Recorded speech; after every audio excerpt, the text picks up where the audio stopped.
इस 21 साल के लड़के को एक ऐसी जेल में लाया जाता है जहां कानून नहीं सिर्फ ताकत चलती है, जहां हर कैदी खून से अपनी पहचान बनाता है। जेल के अंदर आते ही सब कैदी उसकी जान के दुश्मन बन जाते हैं, लेकिन उन्हें क्या पता था कि जिस लड़के से वो पंगा ले रहे हैं वो असल में उन सब का बाप निकलने वाला है। तो कहानी की शुरुआत में हमें एक पुलिस वैन दिखाई जाती है जो कुछ कैदियों को लेकर सीधा चाइना की एक जेल में पहुंचती है। इस जेल में कोई आम कैदी नहीं रहते, बल्कि ऐसे ऐसे कैदी रहते हैं जो सबसे खतरनाक क्रिमिनल्स होते हैं। जो कोई भी कैदी उनके सामने कमजोर दिखता है वो उसे जान से मार डालते हैं। और आज भी कुछ कैदी इस जेल में लाए जाते हैं, जिनमें एक 21 साल का कम उम्र कैदी रिकी भी शामिल था। उसे इस जेल में इसलिए लाया गया क्योंकि उसने एक आदमी को बेरहमी से मार डाला था। रिकी को इस जेल में पूरे 10 साल की सजा सुनाई गई थी, लेकिन उसकी उम्र कम होने की वजह से उसे इस जेल में पूरे 5 साल बिताने थे। जैसे ही रिकी मेटल डिटेक्टर से गुजरता है, वहाँ रेड अलर्ट आना शुरू हो जाता है, जिसे देखकर गार्ड्स उसे रोककर उसकी चेकिंग करने लगते हैं। यहाँ चेक करने के बाद भी उन्हें रिकी के पास से कुछ भी नहीं मिलता, लेकिन मेटल डिटेक्टर अभी भी बार बार दिखा रहा था कि उसके पास कोई तो लोहे की चीज मौजूद है। इसलिए वो गार्ड्स उसे एक एक्सरे मशीन के पास ले जाते हैं। जैसे ही मशीन चालू होती है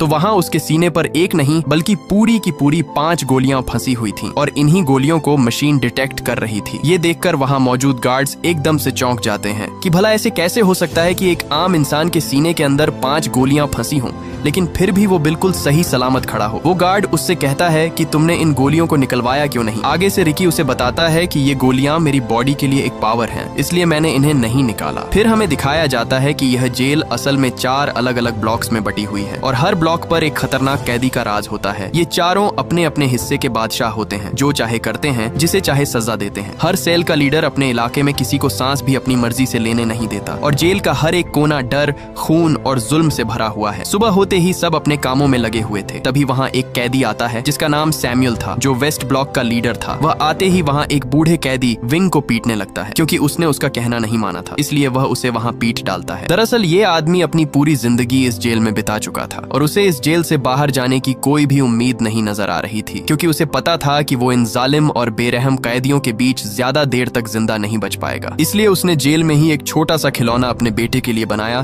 ताकि वो अपने बेटे को एक आखिरी तोहफा दे सके। लेकिन इसी दौरान वो खिलौना सैमुअल उठा लेता है। वो बूढ़ा कैदी अपना खिलौना उससे वापस मांगता है, क्योंकि ये खिलौना उसने अपने बेटे के लिए बहुत मेहनत से बनाया था। लेकिन तभी सैमुअल वो खिलौना उसके सर पर दे मारता है, जिससे वो नीचे जा गिरता है और उसके खिलौने के टुकड़े टुकड़े हो जाते हैं। सैमुअल उसे धमकी देता है कि अगर आज के बाद मुझसे पंगा लिया तो जान से मार डालूंगा। यहाँ वो बूढ़ा उसके ताने सुन सुनकर पूरी तरह तंग आ चुका था, और अब उसके दिल में सैमुअल के लिए एक बदले की आग भड़क उठती है। इसलिए वो खिलौने का टूटा हुआ टुकड़ा उठाकर उसकी तरफ भागता है, लेकिन सैमुअल का चमचा उसके आगे अपनी टांग अड़ा देता है, और मौके पर ही सैमुअल